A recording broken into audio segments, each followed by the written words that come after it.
বাংলাদেশের তিলোত্তমা শহর ঢাকা। বাংলাদেশের রাজধানী Dhaka, city of Dhaka, mega city of Dhaka. আমি এখন কাপাসিয়া থেকে, এয়ারপোর্ট থেকে, বাংলাদেশের বিমানবন্দর থেকে এখন ঢাকা শহরের দিকে যাচ্ছি। নান্দনিক রাস্তা, দুপাশে মনোরম সৌন্দর্যে ভরপুর এই সিটি অফ ঢাকা।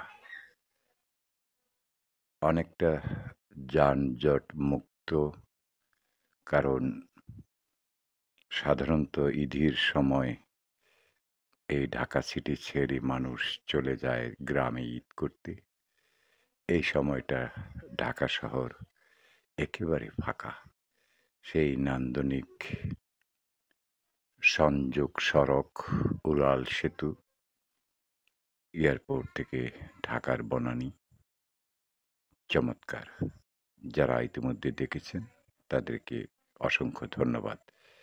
যারা আমার চ্যানেলটিতে দেশ এবং বিদেশে থেকে যারা ভিডিও দেখেন, সকলকে আমার অসংখ্য ধন্যবাদ এবং কৃতজ্ঞতা।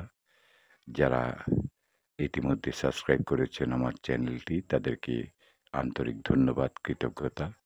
এবং যারা এখনও করেননি তাদের প্রতি অনুরোধ রাখব, দয়া করে এই চ্যানেলটি সাবস্ক্রাইব করে পাশে থাকুন, দেখতে থাকুন বিভিন্ন ধরনের ভিডিও।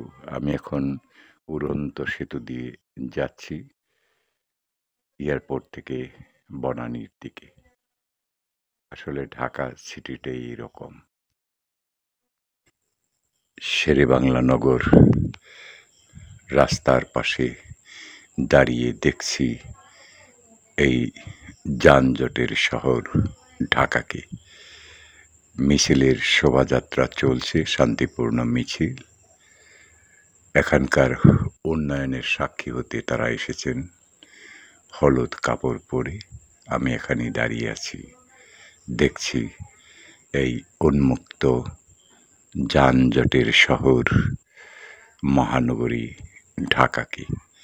ঢাকা মানেই তো রিক্সা, ঐতিহ্যবাহী এই ঢাকা নগরীকে রিক্সার নগরীও বলা হয়ে থাকে কখনো কখনো। তো আপনারা দেশে বিদেশে যে যেখানেই থাকুন, আপনারা ভালো থাকুন, ভালোবাসায় থাকুন, সুন্দরের সাথে থাকুন, নিরাপদে থাকুন, যে অবস্থায় থাকুন।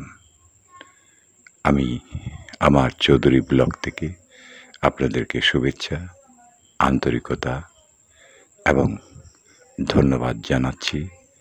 এই মুহূর্তে সেকেন্ড ক্যাপিটাল বলে খ্যাত সেই শেরেবাংলা নগর থেকে, যেখানে বসে রাস্তার পাশে বসে এই যে বাদাম খাওয়ার দৃশ্যটা, এটা আসলে এক অভূতপূর্ব সুন্দর দৃশ্য। এমনটা কখনো হয় না, কেউ হয়তো করে না, কিন্তু আমি আমার বাঁ পাশে আব্দুল কাদির এবং ডান পাশে কবির, দুজনকে বসিয়ে